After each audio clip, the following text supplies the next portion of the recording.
안녕하십니까, 래피입니다. 5월 6일이고요. 두산 에너빌리티 관련 소식을 전달 드리도록 하겠습니다.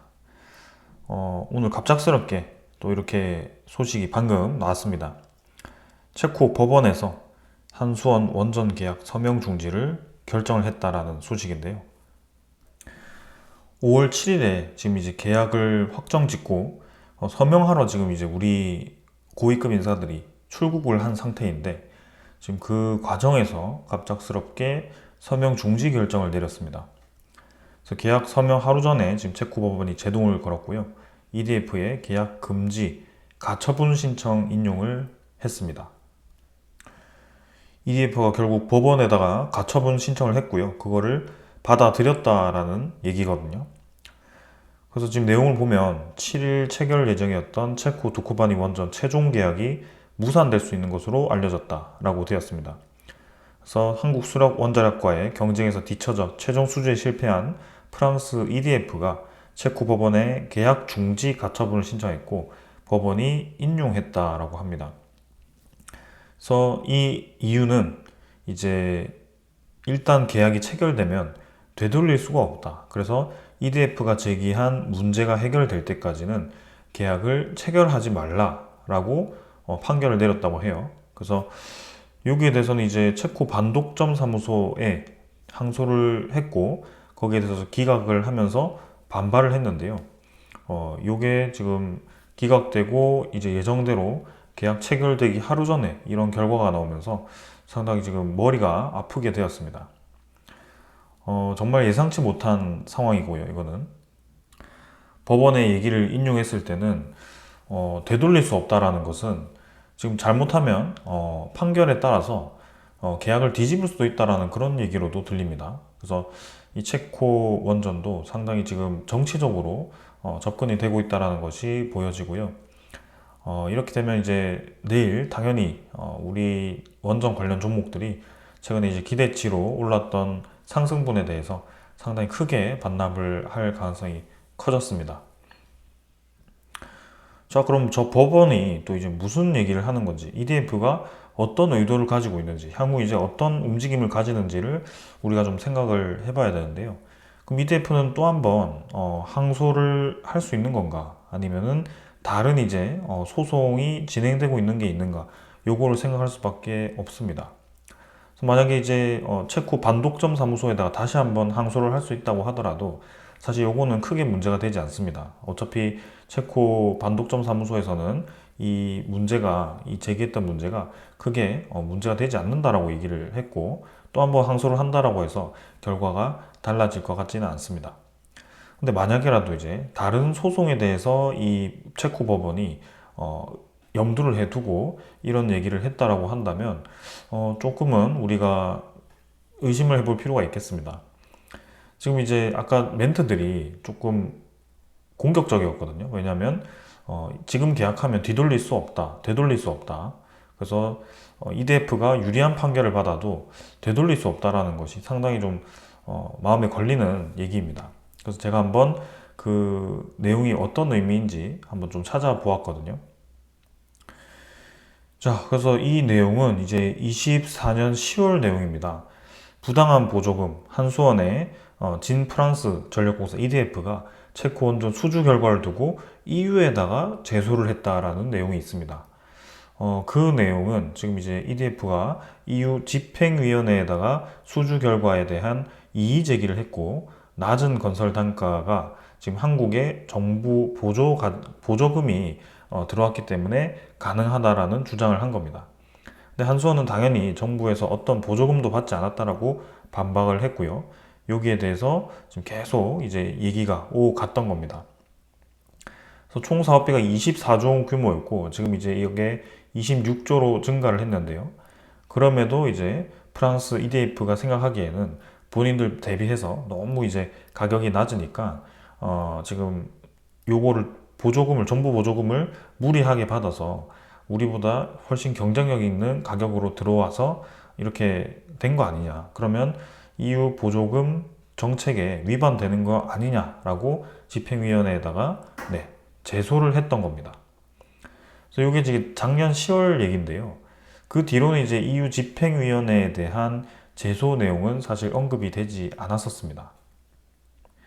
그리고 그 당시에는 한수원은 EU 보조금 규정 위반에 성립되지 않는다라고 보도 반박을 했었거든요. 그 보도 반박을 어떻게 했는지 내용을 보면 체코 수주 과정에서 EU 역외 보조금 규정 FSR에 위반을 했다라는 보도에 대해서 EU FSR 적용 대상이 아니다라고 얘기를 했었습니다. 그래서 보조금 지원 받지도 않았고 만약에 그렇다고 하더라도 요 체코 원전에 대한 건설은 2022년 3월에 입찰이 개시되었기 때문에 EU 역외 보조금 규정의 적용 대상도 되지 않는다. 보조금도 안 받았지만 만약에 보조금을 받았다라고 하더라도 그것조차도 이게 기간이 안 맞기 때문에 이 규정 대상에 적용이 될 수가 없다라고 얘기를 하는 거였습니다. 그래서 이렇게 이제 일단락이 되는 듯한 모습이었는데요. 얼마 전에 이제 체코 원전의 계약 확정 전에 EDF의 항소가 기각이 되었다라는 얘기를 우리가 보았습니다. 자, 체코가 한수원 원전 계약 경쟁사 진정 최종 기각을 했고 여기에 대해서 이제 계약의 걸림돌은 없어졌다라는 판단이었거든요. 그래서 원자력 발전소 건설 사업 우선 협상자 대상자 선정에 문제가 없다라고 최종 판정이 되었다. 그래서 프랑스 EDF의 항소를 기각한다라고 되었습니다. 근데 요거는 체코 반독점 사무소에 제기한 진정입니다. 이의를 제기했던 거에 대해서 이 체코가 정부가 이제 기각을 한 거고 체코 내부에서는 건설이 가능하다라고 결론이 난 건데 근데 이게 문제는 뭐냐면 체코 원전이 이제 수주가 되더라도 이게 내용을 잘 보면 즈비넥 스타뉴라 체코 재무장관은 정부가 신규 원전 건설을 위한 자금 대출을 제공하고 계약 체결 직후에 EU 연합에 승인을 신청할 거다. EU 회원국인 체코는 전력망을 공유하고 있기 때문에 원전 등 대규모 발전 시설을 건설할 경우에 EU 집행위원회의 승인을 받아야 된다라고 되어 있습니다. 이게 정말 이 내용을 좀 깊이 생각을 안 했었는데요.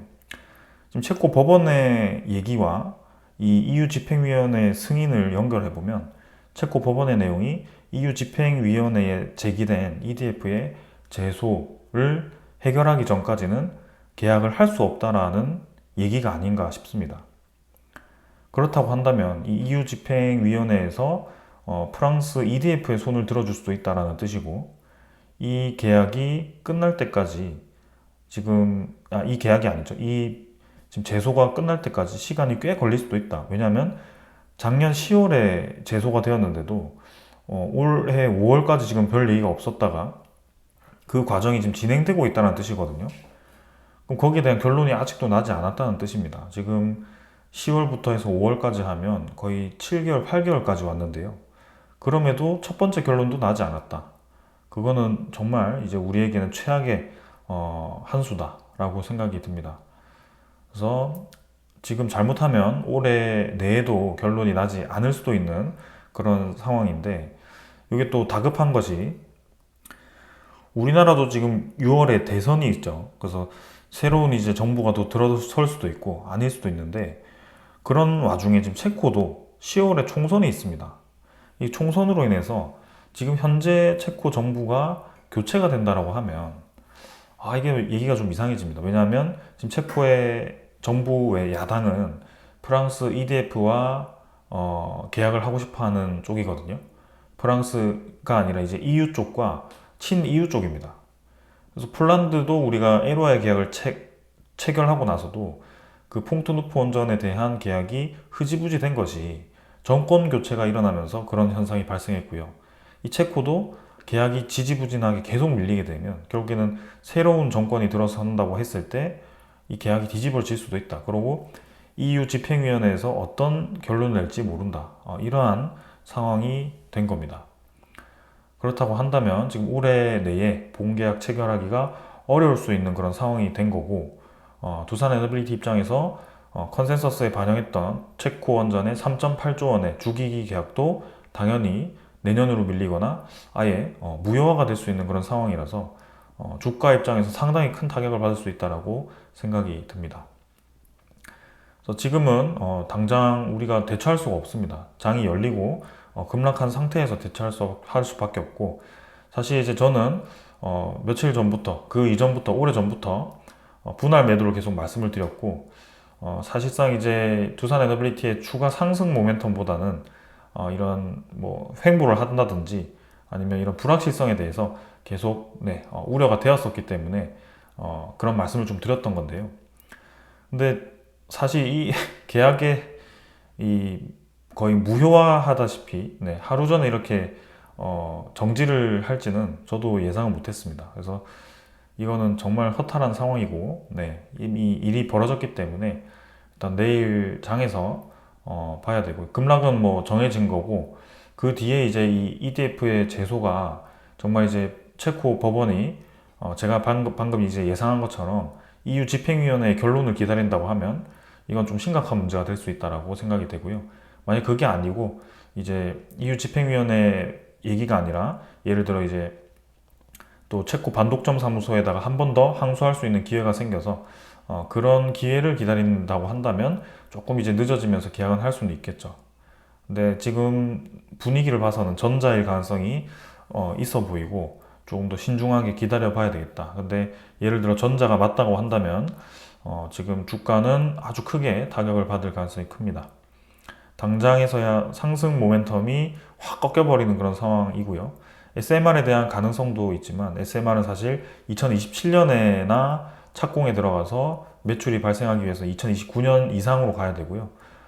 데이터 센터에 대한 그런 가능성도 62기에 대한 건설을 하더라도 제가 말씀드렸듯이 결국에는 2030년까지 62기입니다.